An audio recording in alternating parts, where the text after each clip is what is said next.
Hi guys, today we will talk about clinical pharmacist in critical cases handbook. So what it consists in this book? We have three main chapters in that book. It's how to react to the patients in NICU, neonatal intensive care unit. Second, ICU, intensive care unit patients. And finally, CCU, critical care units. So let's see what about this book. As you see, the first page is about index, so it make it easy for you to can find which chapter you want to be there. Let's zoom out. As you can see, an ICU, DKA, ICU, CCU. That's great. Have many different types.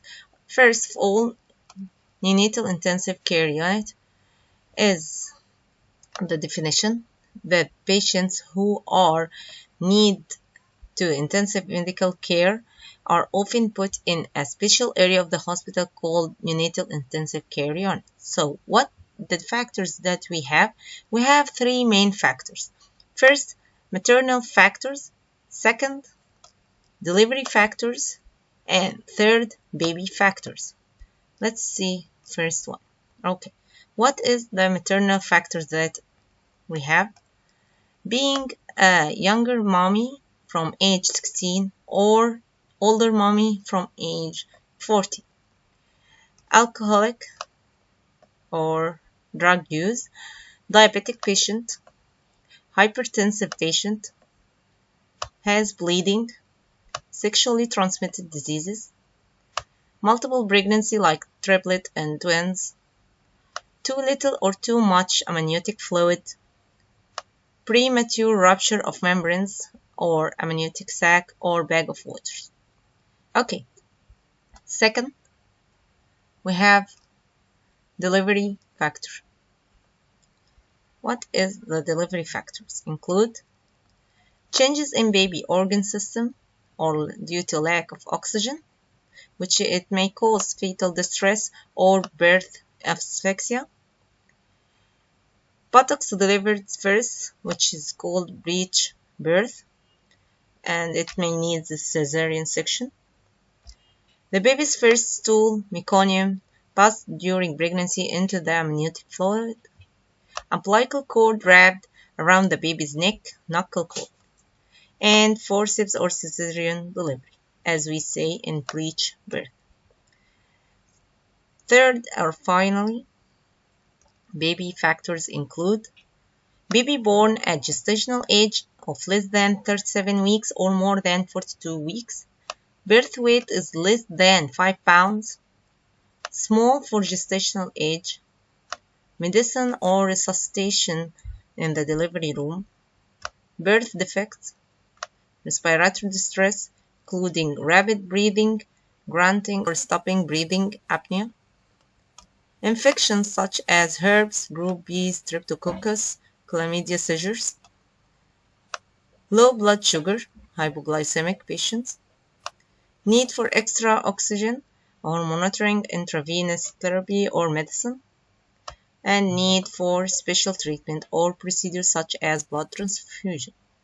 So that's the three factors that may include the patient inside the baby patient newborn one inside neonatal intensive care unit. So who will care about the baby in ICU or neonatal intensive care unit? First we have neonatologist, which is a pediatrician with extra training in the care of sick and premature babies. Pediatric residents as an extra access assets extra training to care of children. Of course, clinical pharmacists help in the NICU by assisting the care providers to choose the best medicine. Neonatal nurse practitioner, which is registered nurse with extra training in the care of newborn babies. Respiratory therapist, and I think is a very important factor for patients who need an extra oxygen to live. That person is especially trained to give respiratory support, including managing breathing machine and oxygen. And finally, dietitian, where ensures the babies are growing well and getting good nutrition. They watch your baby's intake of calories and protein, vitamins, and minerals. Let's see about the instruction before entering neonatal intensive care unit. We have some important instructions for any one of the medical staff on that section. Always do a 3-minute scrub prior to examine any babies. No jewelry, watches or rings below the elbow. No long sleeve shirts. Scrubs must not be worn into and out of the hospital. No lab coats may be worn within the NICU, neonatal intensive care unit.